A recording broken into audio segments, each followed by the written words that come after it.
क्या राजस्थान में कांग्रेस ने तय कर लिया है कि लगातार तीसरी बार राजस्थान की लोकसभा की सभी 25 सीटें हारने की हैट्रिक इस बार 2024 के लोकसभा चुनाव में हर कीमत पर करनी है? इसकी दो बड़ी वजह बताई जा रही है। नमस्कार, मैं हूं आपका दोस्त विजय विद्रोही। आप मुझसे जुड़ चुके हैं, इसके लिए तहे दिल से शुक्रिया और अगले 7-8 मिनट में आपसे जुड़े रहने की कोशिश करूंगा। तो लगातार 2014, 2019 और 2024 में भी क्या लगातार 25 की 25 लोकसभा सीटें कांग्रेस हार जाने वाली है और इसके लिए वो खुद कुल्हाड़ी पर पैर रख रही है।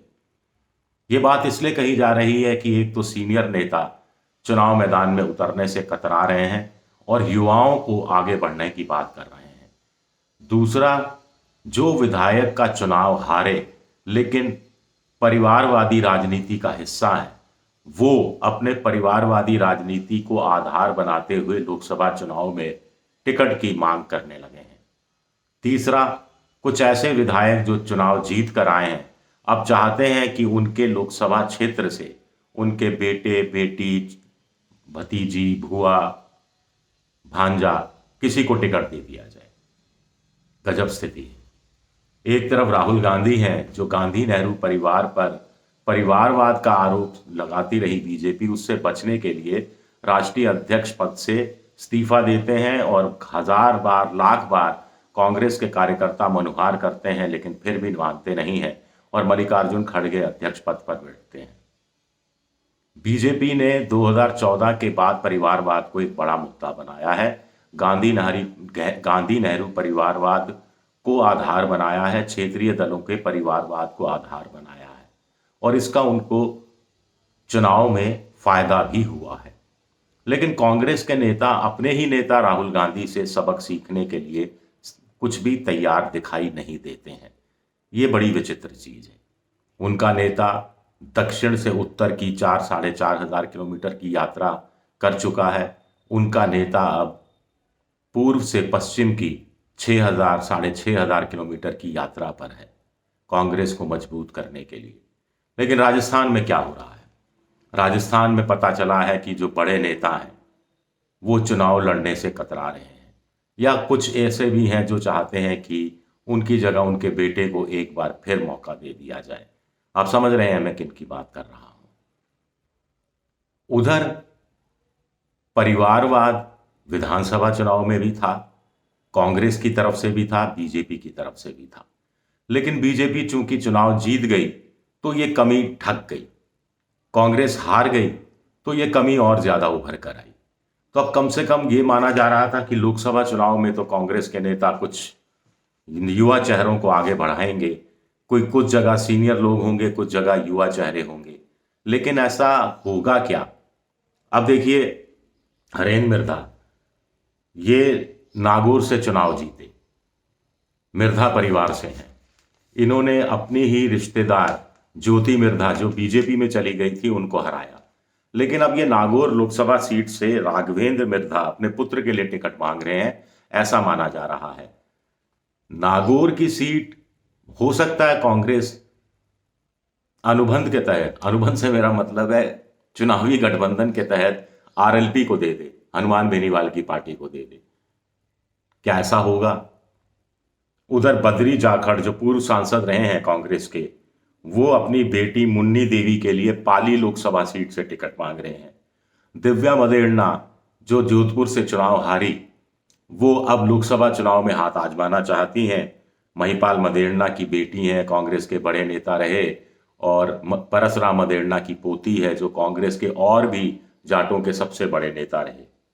ममता शर्मा पूर्व मंत्री जो कांग्रेस में वापस आई थी, वो अपने पुत्र समर शर्मा के लिए कोटा बूंदी से टिकट चाहती हैं।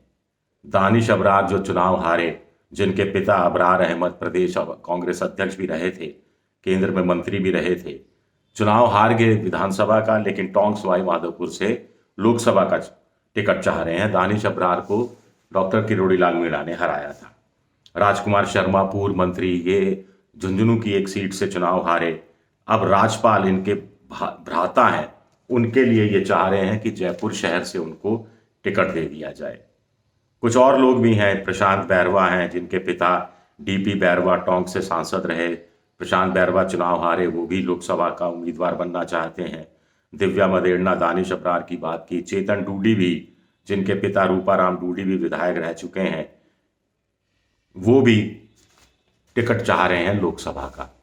तो ये किस तरह की राजनीति कांग्रेस के नेता खेल रहे हैं, जबकि उनको मालूम है कि विपक्ष जो उनके सामने प्रतिद्वंदी दल है बीजेपी, उसको बड़ा आसान सा हथियार मिल जाता है परिवारवाद पर चोट करने का, परिवारवाद को आधार बनाकर कांग्रेस पर, गांधी नेहरू परिवार पर हर तरह का इल्ज़ाम लगाने का।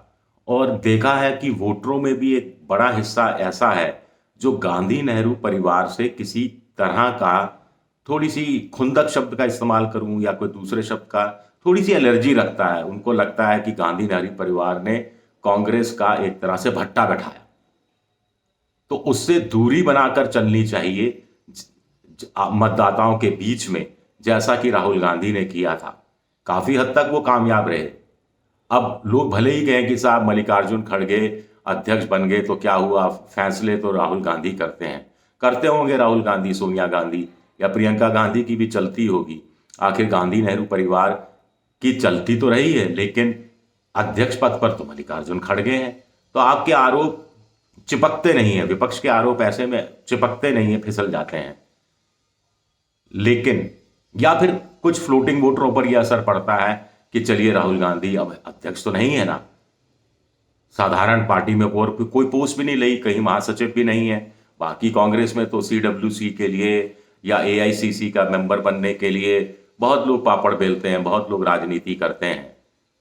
लेकिन अगर राजस्थान में, अगर हम राजस्थान की बात करें, कांग्रेस को खाता कम से कम खोलना है अपने नेता के प्रति, अपने नेता यानी राहुल गांधी के प्रति उनकी सच्ची भावना तभी हो सकती है जब राहुल गांधी की झोली में कम से कम 1-2 सीटें तो डालें। लेकिन फिर वही परिवारवाद आ जाएगा, हम यहां भी हार गए, यहां भी हमें टिकट दे दो, या यहां मैं हार गया, यहां बेटा हार गया तो बेटे को यहां एडजस्ट कर दो। ये किस तरह की राजनीति है, ये समझ से परे है। और मल्लिकार्जुन खड़गे क्या इस तरफ भी ध्यान देंगे? कहने को आप कह सकते हैं मल्लिकार्जुन खड़गे के खुद बेटे कर्नाटक में मंत्री हैं, तो फिर क्या दाल ही काली है? जब दाल ही काली है तो फिर क्या बात की जाए। शुक्रिया मेरा ये वीडियो देखने के लिए, बहुत बहुत शुक्रिया।